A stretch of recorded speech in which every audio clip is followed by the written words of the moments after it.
नमस्कार मित्रों, जैसा कि बहुप्रतीक्षित दीनदयाल उपाध्याय गोरखपुर विश्वविद्यालय की बीएड द्वितीय वर्ष की परीक्षा प्रारंभ हो चुकी है और जो अनिवार्य प्रश्न पत्र फर्स्ट और फोर्थ को मिलाकर एक प्रश्न पत्र बनाया गया था और वह पेपर हुआ।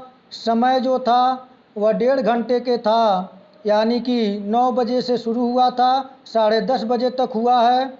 और पेपर का स्तर जो था सामान्य था, यानी कि आसान था। और सबसे बड़ी खुशी की बात यह है कि हम लोग जो 3 लाइव क्लास देखें, डिस्कस किए, उसमें से मैक्सिमम प्रश्न इसमें शामिल हैं। यूँ कहें तो अगर तीनों लाइव क्लास सही से यदि उसको डिस्कस पे ध्यान दें तो हम लोग 90% क्वेश्चन को सॉल्व कर देंगे, यानी कि 80 से 60 प्रश्नों को करना हो तो 100% हम लोग कर सकते हैं। आपका पेपर बहुत अच्छा हुआ, इसे देखकर बड़ी खुशी हुई। अब यह प्रयास है कि आप लोग अगले पेपर की तैयारी करें। और कुछ लोगों का कमेंट आया था कि सर इसका आंसर की जारी करें, तो मैं आंसर की लेकर आया हूँ।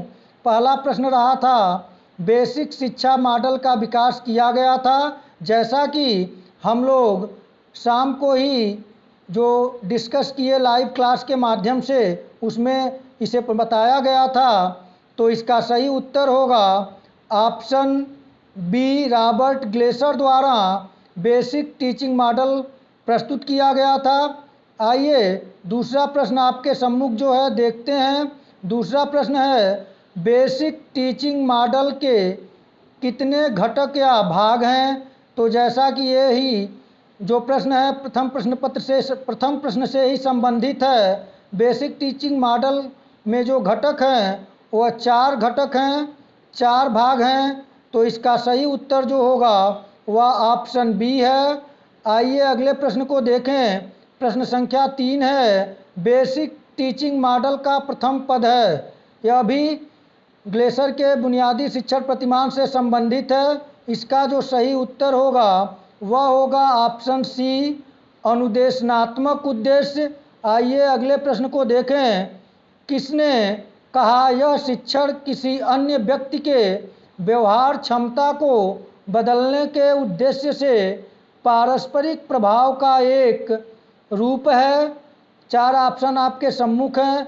यह परिभाषा जो है वह है ऑप्शन सी, एन.एल. गेज महोदय की है। आइए अगले प्रश्न को देखें। प्रश्न संख्या 5 है, जो कि यह प्रश्न जो था यह एक तरह से देखा जाए तो आपका पेडालॉजी का प्रश्न था। अच्छे शिक्षण की क्या विशेषता होती है? तो इसका जो सही उत्तर होगा वह है ऑप्शन डी, उपरोक्त सभी। यानी कि अच्छे शिक्षण की जो विशेषताएं हैं, शिक्षण सुनियोजित होनी चाहिए, शिक्षण प्रजातंत्री होनी चाहिए, शिक्षण गतिशील होनी चाहिए। यह सही है, उपयुक्त सभी, ऑप्शन डी सही होगा। आइए प्रश्न संख्या 6 को देखें। प्रश्न संख्या 6 है, शिक्षण का कौन सा सिद्धांत शिक्षण के सामान्य सिद्धांत के अंतर्गत नहीं आता? निश्चित उद्देश्य का सिद्धांत, व्यक्तिगत विभिन्नता का सिद्धांत, तत्परता का सिद्धांत और नियोजन का सिद्धांत। तो जो शिक्षण का सिद्धांत इसमें नहीं है वह जो होगा वह होगा आपका यहाँ पे वह होगा ऑप्शन सी होगा कि तत्परता का सिद्धांत जो है वह अधिगम का सिद्धांत है, जबकि शिक्षण का नहीं है। आइए अगले प्रश्न को देखें। प्रश्न संख्या 7 है, निम्न में से कौन शिक्षण के मनोवैज्ञानिक सिद्धांत के अंतर्गत नहीं आता? 4 ऑप्शन आपके सम्मुख हैं। अभिप्रेरणा एवं रुचि का सिद्धांत, प्रतिपुष्टि और पुनर्बलन का सिद्धांत, अभ्यास एवं आवृत्ति का सिद्धांत, पूर्व अनुभवों का सिद्धांत। तो इसमें जो मनोवैज्ञानिक सिद्धांत के अंतर्गत नहीं आएगा वह होगा आपका ऑप्शन डी, पूर्व अनुभव का सिद्धांत। यह मनोवैज्ञानिक सिद्धांत के अंतर्गत नहीं आता है। आइए अगले प्रश्न को देखें। प्रश्न संख्या 8 है, निम्न में से कौन शिक्षण सिद्धांत का प्रकार या श्रेणी के अंतर्गत नहीं आता? औपचारिक शिक्षण सिद्धांत, अनौपचारिक शिक्षण सिद्धांत, वर्णनात्मक शिक्षण सिद्धांत, प्रामाणिक शिक्षण सिद्धांत। तो इस प्रश्न का सही उत्तर होगा ऑप्शन बी, अनौपचारिक शिक्षण सिद्धांत। आइए अगले प्रश्न को देखें। प्रश्न संख्या 9 है, शिक्षण के कितने चरण होते हैं? ये भी प्रश्न हम लोग कल देखे थे। तो जो शिक्षण के चरण होते हैं वह 3 चरण होते हैं। बी ऑप्शन सही है। आइए अगले प्रश्न को देखें। शिक्षण का अंतिम चरण कौन सा होता है? इस प्रश्न का सही उत्तर जो है वह ऑप्शन ए है। शिक्षण का अंतिम चरण जो होता है शिक्षण का उत्तर क्रिया चरण होता है। आइए अगले प्रश्न को देखें। प्रश्न संख्या 11 है, शिक्षण के स्तर का कौन सा सही क्रम है? ये भी प्रश्न हम लोग कल डिस्कस किए थे। सही उत्तर है ऑप्शन सी, स्मृति स्तर, बोध स्तर, चिंतन स्तर। आइए अगले प्रश्न को देखें। प्रश्न संख्या 12 है, किसने कहा संप्रेषण विचार विनिमय की मनोदशा में विचारों तथा भावनाओं को परस्पर जानने तथा समझने की प्रक्रिया है? तो इस प्रश्न का जो सही उत्तर है वह है ऑप्शन ए, एडगर डेले। आइए अगले प्रश्न को देखें। प्रश्न संख्या 13 है, संप्रेषण के परिप्रेक्ष्य में क्या सत्य है? तो इस प्रश्न का जो सही उत्तर होगा वह होगा ऑप्शन बी, इसमें विचार विमर्श तथा विचार विनिमय पर ध्यान देने की आवश्यकता नहीं होती है। तो यह असत्य है क्योंकि संप्रेषण में इसकी आवश्यकता होती है। आइए अगले प्रश्न को देखें। प्रश्न संख्या 14 है, संप्रेषण का मुख्य कार्य क्या है? 4 ऑप्शन आपके सम्मुख हैं। सूचना प्रदान करना, निर्देश अथवा आदेश या संदेश प्रेषित करना, समन्वय स्थापित करना, उपयुक्त सभी। तो इस प्रश्न का जो सही उत्तर होगा वह ऑप्शन डी होगा, उपयुक्त सभी। आइए प्रश्न संख्या 15 को देखें। प्रश्न संख्या 15 है, कौन सा कथन असत्य है? संप्रेषण में कम से कम 4 व्यक्ति होते हैं। संप्रेषण सतत प्रक्रिया है। संप्रेषण द्विमार्गी क्रिया है। संप्रेषण में उचित माध्यम की आवश्यकता होती है। तो इसमें जो सही उत्तर होगा वह होगा ऑप्शन ए, क्योंकि यह इसमें 4 व्यक्ति की आवश्यकता नहीं होती है। आइए अगले प्रश्न के तरफ चलते हैं। प्रश्न संख्या 16 है, संप्रेषण का उद्देश्य है। तो इस प्रश्न का जो सही उत्तर होगा वह होगा ऑप्शन डी, उपयुक्त सभी। आइए प्रश्न संख्या 17 को देखें। संप्रेषण प्रक्रिया का तत्व है। इसका भी सही उत्तर जो होगा वह होगा ऑप्शन डी, उपयुक्त सभी। इस प्रश्न को आप देख लें। सब प्रश्न जो मिले हैं वह मैक्सिमम प्रश्न हम लोग लाइव क्लास में देख चुके हैं। आपका पेपर अच्छा हुआ होगा। 18वां नंबर प्रश्न है, निम्न में से कौन स्व अनुदेशन की विशेषता नहीं है? जैसा कि मैं कल बार बार कह रहा था, प्रश्न को आप सही से पढ़िएगा, नहीं है पूछा है। तो इसका जो सही उत्तर होगा वह होगा ऑप्शन सी, विद्यार्थी का मूल्यांकन अध्यापक को करना पड़ता है। नहीं, स्व अनुदेशन में विद्यार्थी को स्वयं अपना मूल्यांकन करना पड़ता है, उसका हो जाता है। आइए अगले प्रश्न को देखें। प्रश्न संख्या 19 है, अभिक्रमित अनुदेशन के कितने प्रकार होते हैं? तो इस प्रश्न को हम लोग कल किए थे। ऑप्शन बी सही होगा, 3, रेखीय, शाखी और मैथेटिक्स। आइए अगले प्रश्न को देखें। प्रश्न संख्या 20 है, अनुदेशनात्मक उद्देश्य के कितने पक्ष होते हैं? इस प्रश्न को भी हम लोग कल देखे थे। इस प्रश्न का सही उत्तर है ऑप्शन ए, 3 पक्ष होते हैं। जैसा कि अनुदेशनात्मक उद्देश्य के 3 पक्ष जो थे वे थे ज्ञानात्मक, भावात्मक और मनोगत्यात्मक या क्रियात्मक। आइए अगले प्रश्न को देखें। कौन सा घटक प्रस्तावना कौशल से संबंधित नहीं है? 4 ऑप्शन आपके सम्मुख हैं। कथनों एवं प्रश्नों का छात्रों के पूर्व ज्ञान से संबंध यह होता है। विचारों, कथनों एवं प्रश्नों में श्रृंखलाबद्धता ये भी होता है। छात्र ध्यान और रुचि आकर्षण ये भी होता है। और विस्तृत सूचना प्राप्ति। तो इसका जो सही उत्तर होगा ऑप्शन डी होगा, क्योंकि यह आपका प्रस्तावना घटक से संबंधित नहीं है। आइए अगले प्रश्न की तरफ चलते हैं। प्रश्न संख्या 22 है, कौन सा घटक अनुशीलन प्रश्न कौशल से संबंधित नहीं है? इस प्रश्न का जो सही उत्तर होगा वह होगा ऑप्शन ए, प्रश्नों का छात्रों के पूर्व ज्ञान से संबंध होना, यह अनुशीलन प्रश्न कौशल से संबंधित नहीं होता है, यह जो होता है पाठ प्रस्तावना कौशल से संबंधित होता है। आइए अगले प्रश्न को देखें। प्रश्न संख्या 23 दिया हुआ है, निम्न में से कौन पुनर्बलक के प्रकार के अंतर्गत नहीं आता? तो इस प्रश्न का सही उत्तर है ऑप्शन डी, दंड, यह नहीं आता है। आइए अगले प्रश्न को देखें। प्रश्न संख्या 24 है। प्रश्न संख्या 24 है, उत्तम श्यामपट्ट लेखन की क्या विशेषता होती है? 4 ऑप्शन आपके सम्मुख हैं। इसका जो सही उत्तर होगा वह होगा ऑप्शन डी, उपरोक्त सभी। आइए प्रश्न संख्या 25 को देखें।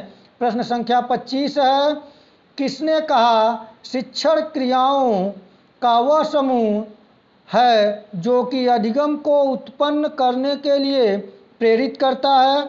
तो इसका जो सही उत्तर है वह होगा आपका, इसका सही उत्तर है ऑप्शन सी। इसमें थोड़ा डाउट लग रहा है ऑप्शन सी या डी में, तो हम सी के साथ जाते हैं। इसको जब नंबर आएगा तभी आप क्लियर कर पाएंगे, क्योंकि यह प्रश्न जो उपलब्ध टेक्स्ट बुक और किताबें हैं या नेट पे उपलब्ध नहीं हो पा रहा, इसलिए आप इसमें हम सी के साथ जा रहे हैं। और अगर आपको सही आंसर मिल जाएगा तो आप कमेंट बॉक्स में हमें दे दीजिएगा।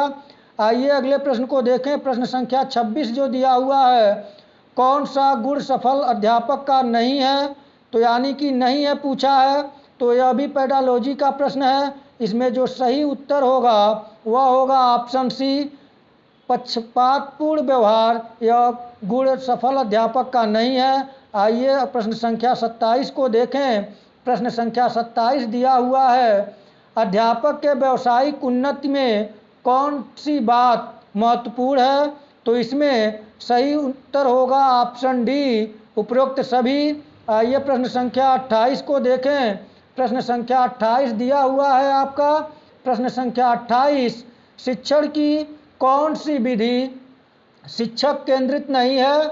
तो इसमें 4 ऑप्शन है, व्याख्यान विधि, प्रदर्शन विधि, ऐतिहासिक विधि, समस्या समाधान विधि। तो इस प्रश्न का जो सही उत्तर होगा वह होगा ऑप्शन सी, ऐतिहासिक विधि शिक्षण की शिक्षक केंद्रित विधि नहीं है। आइए अगले प्रश्न को देखें।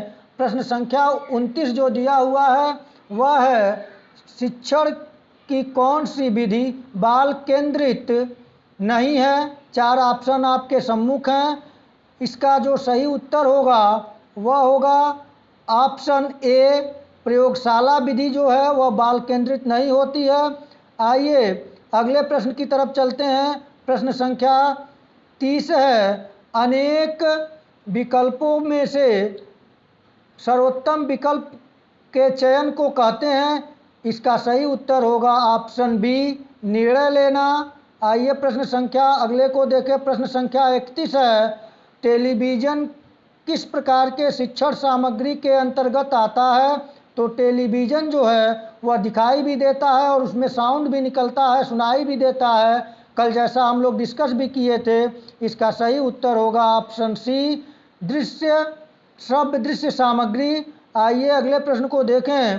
प्रश्न संख्या 32 है, प्रचार की मुख्य जिम्मेदारी है? इस प्रश्न का सही उत्तर होगा ऑप्शन बी, मार्गदर्शन कार्यक्रमों को व्यवस्थित और संचालित करना। आइए अगले प्रश्न की तरफ चलते हैं। प्रश्न संख्या 33 है, निर्णय लेने का चरण जिसमें संगठन लक्ष्य विकल्पों की भविष्यवाणी करना और लक्ष्यों को संप्रेषित करना शामिल है कहलाता है?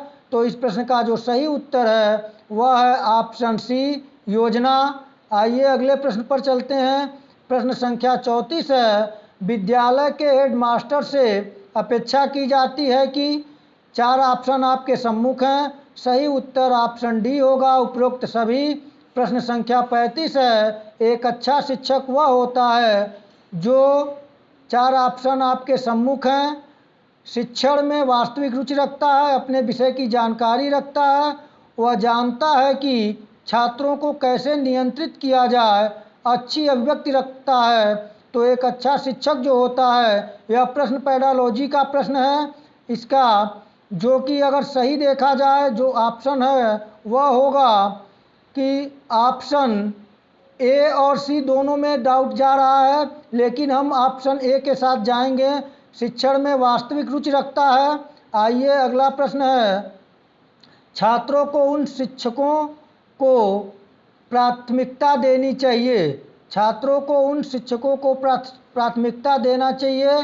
4 ऑप्शन आपके सम्मुख हैं, तो इसका जो सही उत्तर होगा वह होगा ऑप्शन डी, खुद अनुशासित हो, क्योंकि किसी को ज्ञान देने से बेहतर है कि उसका खुद पालन किया जाए। आइए प्रश्न संख्या 37 को देखते हैं। प्रश्न संख्या 37 जो है, अंतः प्रक्रिया अवस्था में शिक्षण की कौन सी क्रियाएं आती हैं? इस प्रश्न का सही उत्तर है ऑप्शन डी, उपरोक्त सभी। प्रश्न संख्या 38 है, स्मृति स्तर के शिक्षण हेतु क्या किया जाना चाहिए? 4 ऑप्शन आपके सम्मुख हैं। छात्रों को अभिप्रेरणा दी जाए, पाठ्यवस्तु को क्रमबद्ध रूप से प्रस्तुत किया जाए, कक्षा का आकांक्षा स्तर को बढ़ाया जाए, उपरोक्त से कोई नहीं। तो स्मृति स्तर के शिक्षण हेतु सही उत्तर जो होगा ऑप्शन बी होगा, पाठ्यवस्तु को क्रमबद्ध रूप से प्रस्तुत किया जाए। आइए अगले प्रश्न को देखें। प्रश्न संख्या 39 है, चिंतन स्तर के शिक्षण के लिए क्या होना आवश्यक नहीं है?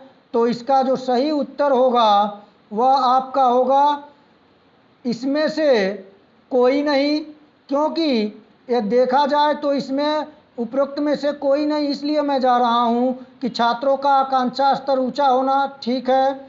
इस स्तर के शिक्षण से पूर्व स्मृति तथा बोध स्तर का ज्ञान परम आवश्यक चाहिए, एकदम चाहिए। छात्रों का बुद्धिमान होना इसमें बहुत स्तर तक नहीं, लेकिन अगर छात्र है, अगर उसका स्मृति स्तर और उसका बोध स्तर सही है तो बुद्धिमान तो हो ही जाएगा। इसलिए मैं डी के साथ जा रहा हूँ। आइए अगले प्रश्न को देखें। प्रश्न संख्या 40 है, ज्ञानात्मक पक्ष का वर्गीकरण किसने किया था? मैं कल ज्ञानात्मक के साथ गया था और वह देखिए पूछ भी दिया।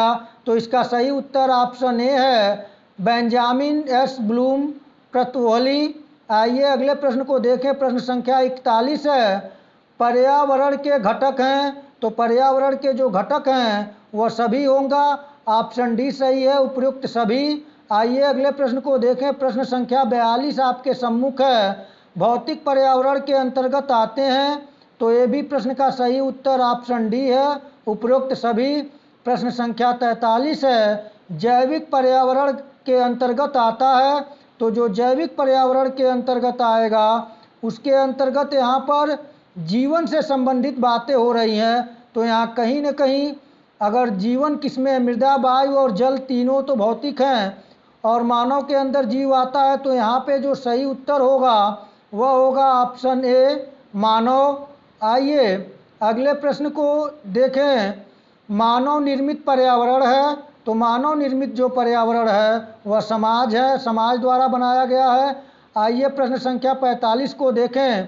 प्रश्न संख्या 45 है, पर्यावरण शिक्षा का उद्देश्य पर्यावरण के प्रति जागरूकता, ज्ञान और वृत्ति।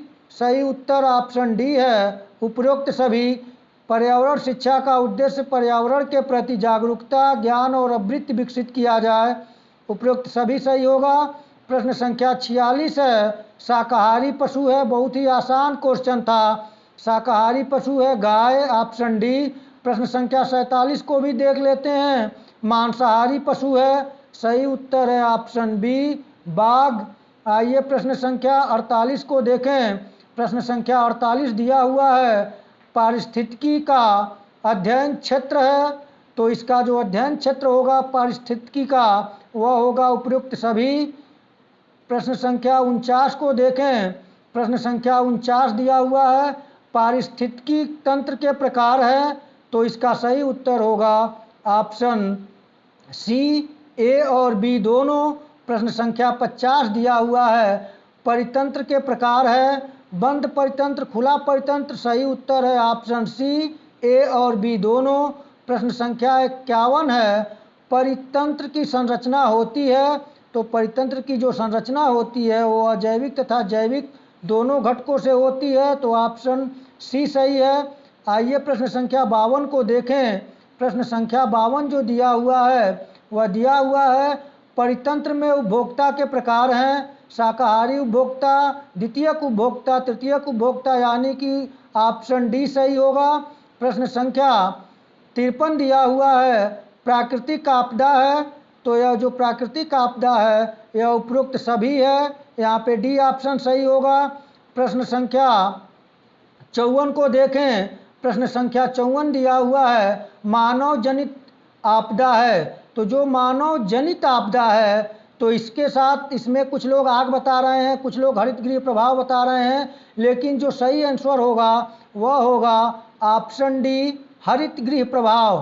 क्योंकि कहीं ना कहीं आप देखे हैं कि आग जंगलों में भी लग जाती है, तो इस प्रकार वह प्रकृति प्रदत्त कहा जा सकता है, लेकिन हरित गृह प्रभाव जो कि टेम्परेचर का बढ़ाव हो रहा है वह मानव जनित आपदा है। आइए अगले प्रश्न को देखें। प्रश्न संख्या 55 है CFC का पूर्ण प्रारूप क्या है? तो CFC का जो पूर्ण प्रारूप है क्लोरोफ्लोरोकार्बन, ऑप्शन बी सही है, क्लोरोफ्लोरोकार्बन। प्रश्न संख्या 56 को देखें।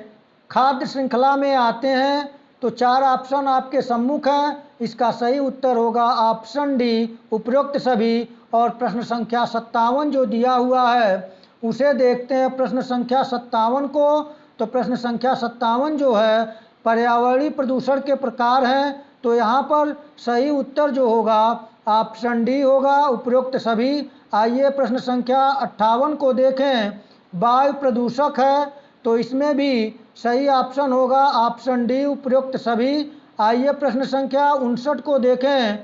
माल्थस के जनसंख्या सिद्धांत का प्रमुख आधार है, तो इसमें 4 ऑप्शन आपके सम्मुख हैं, सही उत्तर होगा ऑप्शन सी जनसंख्या तथा खाद्य सामग्री में असंतुलन।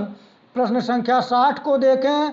जनसंख्या नियंत्रण के संबंध में माल्थस ने सुझाव है, तो इस प्रश्न का जो सही उत्तर होगा ऑप्शन डी उपरोक्त सभी। प्रश्न संख्या 61 को देखें। अतिरेक जनसंख्या सिद्धांत के प्रतिपादक थे। यहाँ अतिरेक शब्द जो शुद्ध हिंदी का देकर आपको कंफ्यूज कर दिया है, इसकी इंग्लिश को आप देखें। सरप्लस पॉपुलेशन थ्योरी की बात अगर कोई करता है तो कार्ल मार्क्स करते हैं, ऑप्शन सी सही होगा। प्रश्न संख्या 62 है विकासशील देशों की जननांकीय विशेषता है, कल हम लोग डिस्कस इस पे भी कर रहे थे, तो यहाँ पे तीनों है उपरोक्त सभी, यानी ऑप्शन डी सही होगा। जनसंख्या का आकार, उच्च जन्म दर और बेरोजगारी। प्रश्न संख्या 63 को देखें। तापीय प्रदूषण का कारण है, तो तापीय प्रदूषण का जो कारण है वह सभी होगा उपरोक्त सभी, डी ऑप्शन सही होगा। प्रश्न संख्या 64 को देखें। प्रश्न संख्या 64 दिया हुआ है जनसंख्या घनत्व का सूत्र है, तो जनसंख्या घनत्व का जो सूत्र है वह है ऑप्शन ए कुल जनसंख्या बटे कुल क्षेत्रफल।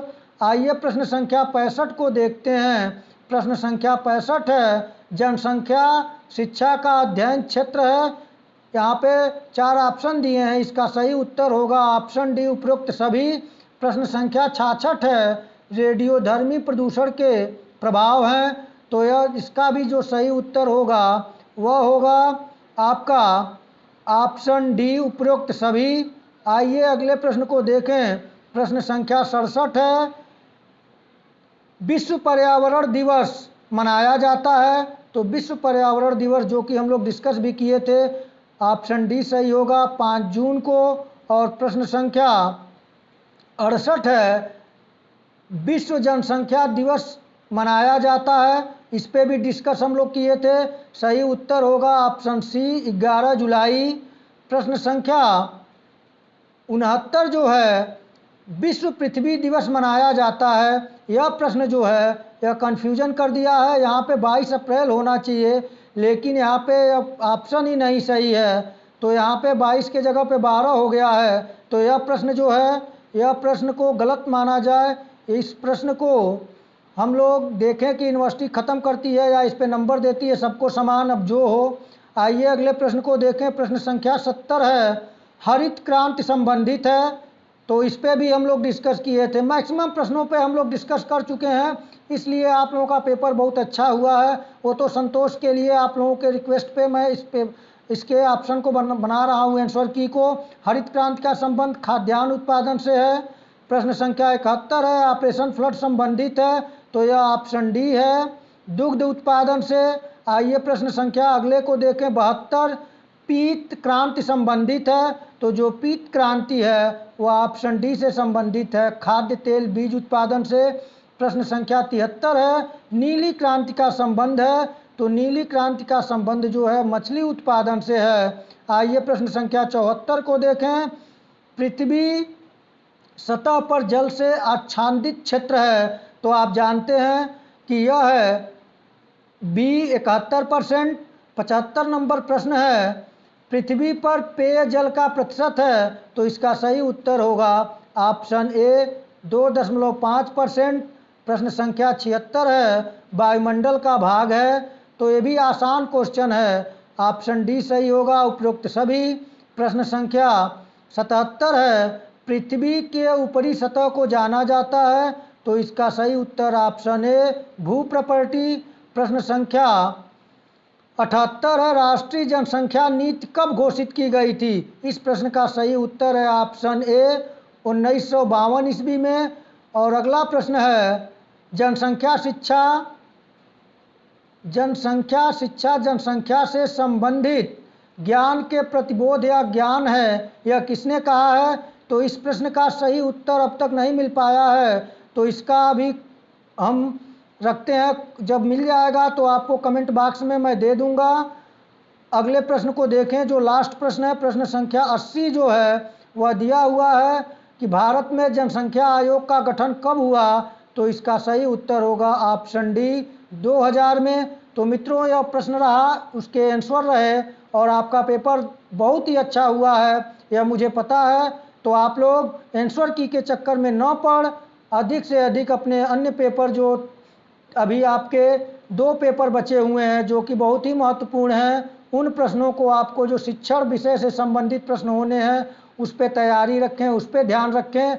तो आपको आगे 2 पेपरों के लिए शुभकामनाओं सहित, और मैं प्रयास करूंगा कि जल्द से जल्द आपके टीचिंग सब्जेक्ट से संबंधित, शिक्षण विषय से संबंधित लाइव क्लास लेकर आऊँगा। तो तब तक के लिए आपको शुभकामनाएं। नमस्कार।